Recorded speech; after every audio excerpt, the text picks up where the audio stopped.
आर्थिक संकट पैदा हो रहा है। इसे समझने के लिए सबसे पहले आप ये तस्वीर देखिए। ये तस्वीर थाईलैंड के एक कार्गो शिप की है जिस पर स्ट्रेट ऑफ हॉर्मुज में इस युद्ध की शुरुआत में ही एक हमला हुआ था। अब इसकी तस्वीरें पूरी दुनिया में लोग देख रहे हैं और इस हमले में ये समुद्री जहाज़ पूरी तरह से नष्ट हो गया था। तस्वीरें आप देखिए, बड़ी स्क्रीन पर मैं आपको तस्वीरें दिखाता हूँ, ज़रा देखिए। तो हॉर्मुज की खाड़ी से जो भी समुद्री जहाज़ निकलने की कोशिश करते हैं बिना ईरान की मर्जी के, उन पर ईरान कुछ इस प्रकार से हमले करता है। ये एक तस्वीर आप देख सकते हैं।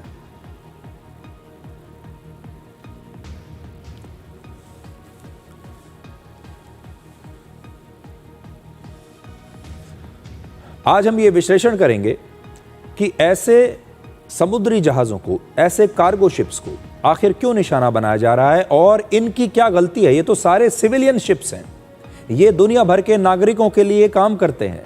इनमें जो सामान लाया जा रहा है, ले जाया जा रहा है, ये सब दुनिया की आम जनता के लिए है, क्योंकि ये जहाज़ अनाज, तेल, दवाइयाँ, इस प्रकार की ज़रूरी चीज़ें लेकर जाते हैं। इस विश्लेषण से पहले आप तस्वीर जो मैंने आपको दिखाई वो आप देख ही चुके हैं। ईरान युद्ध में अब तक लगभग 20 कार्गो शिप्स और ऑयल टैंकर्स पर हमला हो चुका है। इसके बाद कई जहाज खाड़ी क्षेत्र में ही इस समय रुके हुए हैं और आगे बढ़ने से डर रहे हैं, वहीं आसपास एक ही जगह पर पाक्ड हैं। इससे दुनिया भर में तेल, गैस, फर्टिलाइजर्स, एल्युमिनियम, सल्फर और हीलियम जैसे सामान की बहुत कमी हो गई है। ईरान समुद्री व्यापार रोककर अमेरिका सहित दुनिया के तमाम देशों पर दबाव बना रहा है। इस समय दुनिया की जीडीपी का लगभग 60% हिस्सा व्यापार से आता है। दुनिया में होने वाले जो अलग अलग सामान का व्यापार होता है, उस व्यापार का 80% से ज़्यादा हिस्सा समुद्री जहाज़ों के ज़रिए होता है। यानी समुद्री जहाज़ दुनिया भर के व्यापार के बहुत बहुत बड़े सोर्स हैं। 80% व्यापार समुद्री जहाज़ों के ज़रिए होता है। यानी अगर समुद्री रास्ते रुक जाएं, समुद्री जहाज़ रुक जाएं, तो इससे सिर्फ व्यापार नहीं रुकता बल्कि दुनिया की अर्थव्यवस्था संकट में आ जाती है। इतिहास कहता है कि जब युद्ध होता है तो उसका सबसे बड़ा असर सिर्फ ज़मीन पर नहीं बल्कि ग्लोबल शिपिंग और सप्लाई चेन्स पर पड़ता है। दूसरे विश्व युद्ध में ब्रिटेन के लगभग 2500 और अमेरिका के लगभग 1750 व्यापारिक जहाज़ नष्ट हो गए थे। जापान, जिसके पास युद्ध से पहले दुनिया का तीसरा सबसे बड़ा जहाज़ी बेड़ा था, उसके 2346 जहाज़ नष्ट हो गए। दूसरे विश्व युद्ध के समाप्त होने तक जापान के पास 1000 टन से ज़्यादा क्षमता वाला एक भी जहाज़ नहीं बचा था। और आज के समय में तो कुछ $1000 के ड्रोन भी बड़े बड़े जहाज़ों को पानी में डुबो सकते हैं। इससे समुद्री व्यापार की सुरक्षा और ज़्यादा चुनौतीपूर्ण हो गई है। इसलिए आज सभी देशों को कार्गो शिप्स पर हमले बंद करने चाहिए। जब एक कार्गो शिप डूबता है या डर से कहीं रुक जाता है तो किसी और हिस्से में दुनिया के खाने पीने की कमी होती है, कहीं पर दवाइयों की कमी होती है, कहीं पर महंगाई का विस्फोट होता है, कहीं पर बच्चों की जान, जो बूढ़े लोग हैं उनकी जान खतरे में आती है।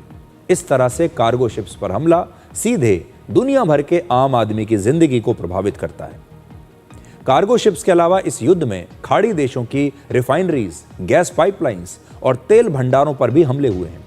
कतर, बहरीन, ईरान, इजराइल और यूएई के 9 एनर्जी प्लांट्स या ऑयल रिफाइनरीज को इस युद्ध में नुकसान पहुंचा है और इन सब को ठीक करने की लागत कम से कम 2,30,000 करोड़ रुपए होगी। अब इन सब की मरम्मत होने में कुछ महीनों से लेकर कई साल तक लग सकते हैं और तेल की सप्लाई पर अगले कई वर्षों तक ये असर आपको दिखाई देगा। इसलिए अगर ये युद्ध आज भी रुक गया तो जितना नुकसान इस युद्ध का हो चुका है अभी तक, उसका असर आपको कई वर्षों तक महसूस होगा। इराक, कुवैत, सऊदी अरब और यूएई में तेल और गैस के उत्पादन में भारी गिरावट पहले ही आ चुकी है। कतर के एलएनजी प्लांट को इस युद्ध से नुकसान हुआ था और भारत के लिए खबर इसलिए बहुत महत्वपूर्ण है क्योंकि कतर से हम लगभग 40% एलएनजी खरीदते हैं। यानी जिस जगह से, कतर से 40% एलएनजी हमारा आ रहा है, अगर उसकी फैसिलिटीज़ नष्ट हो रही हैं तो इसका सीधा असर हम पर पड़ेगा। आज सभी देशों को दूसरे देशों पर हमला करने से पहले ये याद रखना चाहिए कि रिफाइनरीज, गैस प्लांट, पाइपलाइंस और सप्लाई चेन कुछ दिनों में नहीं बनते। इन्हें बनाने में वर्षों लगते हैं, दशकों का टाइम लगता है। आज युद्ध भले ही रुक जाए, लेकिन ऊर्जा संकट इतनी जल्दी अब खत्म होने वाला नहीं है। ये एक बहुत ही चिंताजनक बात है। अब जो कुछ इस समय तक हो रहा है,